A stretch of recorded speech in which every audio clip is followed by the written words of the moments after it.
تو ماہ محرم کا روزہ رکھو، کیونکہ وہ اللہ تعالیٰ کا مہینہ ہے۔ اس مہینہ میں اللہ تعالیٰ نے ایک قوم کی توبہ قبول کی ہے اور دوسری قوموں کی توبہ بھی قبول فرمائے گا۔ محرم کا مہینہ آتے ہی حضرت موسیٰ علیہ السلام اور ان کی قوم کا ذکر چھڑ جاتا ہے کہ کس طرح اللہ تعالیٰ نے حضرت موسیٰ علیہ السلام اور ان کی قوم کو ظالموں کے چنگل سے نجات دی۔ اور جب ایک شخص موسیٰ علیہ السلام کے اس موقف پر ایک نظر ڈالتا ہے کہ وہ اپنی قوم کو لے کر راتوں رات فرعون کی پکڑ سے بچنے کے لیے سرزمین مصر سے کہیں دور نکل جانا چاہتے ہیں، لیکن اب بھی فرعون کی حکومت کی حدود میں ہی ہے کہ وہ اپنے پورے لشکر کے ساتھ سمندر کے کنارے انہیں پا لیتا ہے۔ بنو اسرائیل چیخ پڑتے ہیں کہ اب تو ہم مارے گئے، سامنے سمندر ہے اور پیچھے سے فرعون اور اس کا لشکر بالکل قریب پہنچ چکے ہیں، لیکن ایسے مشکل وقت میں بھی حضرت موسیٰ علیہ السلام نے اللہ تعالیٰ پر توکل و اعتماد کا دامن نہیں چھوڑا اور اپنی قوم کو تسلی دیتے ہوئے ایک ایمان بھرا جواب دیا کہ ہرگز نہیں، یقین مانو میرا رب میرے ساتھ ہے جو ضرور مجھے راہ دکھائے گا۔ ہوا بھی ایسا،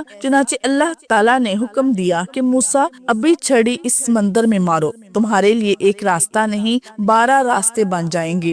یہ ہے اس مبارک مہینے کی شرعی حیثیت، جس سے بالائے طاق رکھ کر عام مسلمانوں نے شرک و بدعت کا مہینہ ٹھہرا لیا ہے، اور بہت سے سادہ مسلمان یہ سمجھتے ہیں کہ ماہ محرم منحوس ہے، جس میں شادی و بیاہ اور کوئی کاروبار شروع نہیں کرنا چاہیے، اور کچھ لوگ یہ سمجھتے ہیں کہ اس مہینے کو جو اہمیت ملی ہے اس کی وجہ حادثہ کربلا ہے۔ نعوذ باللہ۔ ہم نواسہ رسول اور اہل بیت سے محبت تو کرتے ہیں، ہماری محبت ہے ان سے، لیکن ان کی محبت میں ہم سبیلیں تو لگاتے ہیں، لیکن ان کی سیرت پر نہیں چلتے اور نہ جانتے ہیں۔ ناظرین، سبیلیں لگانے کو میں ناجائز یا حرام نہیں بول رہی، لیکن میں یہ کہنا چاہ رہی ہوں کہ یہ لوگ جو سبیلیں لگاتے ہیں، ظاہر بات ہے محبت کا دعویٰ کرتے ہیں کہ حضرت امام حسین کی نیاز ہم لگا رہے ہیں، ہم نے 10 من دودھ کی سبیل لگا دی، ہم نے اتنی دیگیں کھچڑا کی بنا دی، اتنی دیگیں حلیم کی بنا دی، تو یہ دعویٰ ہے نا، لیکن یہ دعویٰ ہے، اس کو پورا کرنے کے لیے حضرت امام حسین رضی اللہ عنہ کی سیرت پر بھی عمل کرنا پڑے گا کہ آقا کریم علیہ الصلوۃ والسلام کے لاڈلے نواسے حضرت امام حسین رضی اللہ تعالی عنہ کے سر پر دشمن تھا، دشمن اوپر تھا، لیکن آپ نے سجدہ قضا نہیں کیا، آپ نے نماز قضا نہیں کی، آپ نے نماز ادا کی اور بتایا کہ جان جاتی ہے تو جائے، نماز نہ جائے۔ ہمیں نماز کی بھی پابندی کرنی چاہیے۔ بہت سارے لوگ یہ سمجھتے ہیں کہ محرم الحرام یعنی یہ محرم کے بعد جو حرام کا لفظ ہے، اس سے یہ مراد لیتے ہیں کہ نیا کپڑا پہننا حرام ہے، اس مہینے میں گوشت کھانا حرام ہے، مچھلی کھانا حرام ہے، انڈا کھانا حرام ہے، اچھے اچھے کھانے کھانا حرام ہے، اچھا لباس پہننا حرام ہے، نیا کپڑا پہننا حرام ہے، اور اسی طرح شادی کرنا، نکاح کرنا یہ حرام ہے۔ ایسا بالکل نہیں ہے، یہ غلط تصور ہے۔ محرم حرام کا مطلب یہ نہیں کہ یہ تمام چیزیں حرام ہیں، یہ بالکل جائز ہیں۔ محرم میں بھی نیا کپڑا پہننا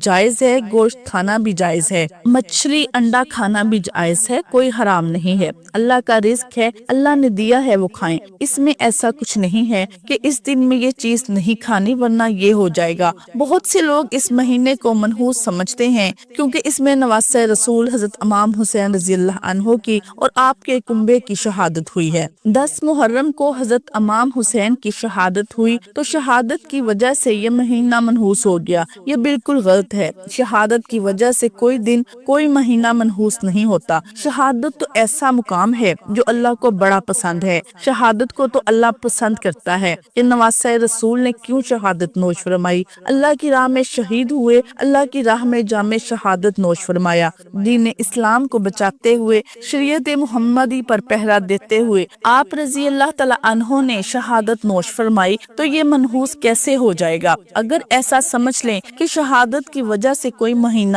اور کوئی دن منحوس ہو جاتا ہے تو اسلام کی تو تاریخ بھری پڑی ہے شہادتوں سے، پھر تو کوئی دن کوئی مہینہ نہیں بچتا، پھر تو سارے دن سارے مہینے منحوس ہی سمجھے جائیں، تو یہ بالکل غلط ہے۔ کوئی مہینہ منحوس نہیں ہوتا، یہ بہت ہی بابرکت مہینہ مہینہ ہے، حرمت والا مہینہ ہے، یہ اللہ کا مہینہ ہے۔ ایسا نہیں ہے کہ شہادت کی وجہ سے یہ مہینہ منحوس ہو گیا۔ تو ہمیں اس ماہ مبارک میں نیک اعمال کرنے چاہیے، عبادت کی طرف ہماری توجہ زیادہ ہونی چاہیے۔ اس کو خوبصورت بنانے کے لیے اس کو آقا کریم علیہ الصلوۃ والسلام اور اللہ کی بارگاہ میں مقبول کرانے کے لیے فرض کو نہ چھوڑیں۔ ہونا تو یہ چاہیے کہ امام حسین رضی اللہ عنہ کے ایصال ثواب کے لیے دیگیں تیار ہوتی ہیں، کھچڑا تیار ہوتا ہے، حلیم تیار ہو رہی ہے، سبیل بن رہی ہے، تو باوضو ہو کر تیار کیا جائے اور درود پاک کی صدائیں بلند کرتے ہوئے حضرت امام حسین رضی اللہ عنہ کی سیرت پڑھیں۔ یہ چیزیں ہیں جو کرنے والی ہیں، لیکن ہم جو نہیں کرنے والی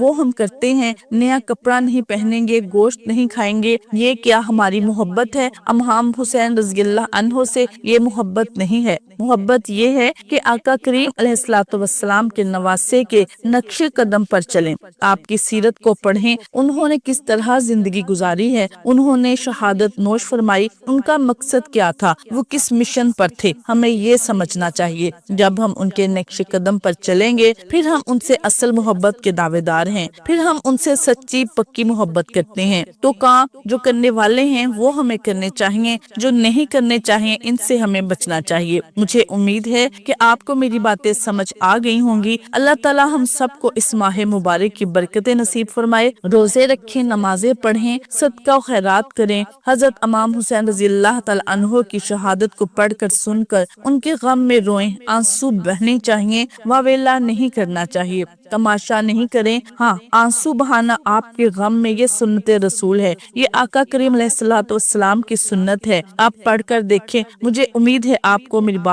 سمجھ آ گئی ہوگی۔ اللہ پاک ہم سب کو صحیح دین سمجھنے کی توفیق عطا فرمائے، آمین۔ ناظرین، ویڈیو پسند آئے تو لائک شیئر ضرور کریں اور کمنٹ باکس میں اللہ تعالیٰ کے ناموں میں سے ایک نام ضرور ٹائپ کریں۔ جزاک اللہ خیر۔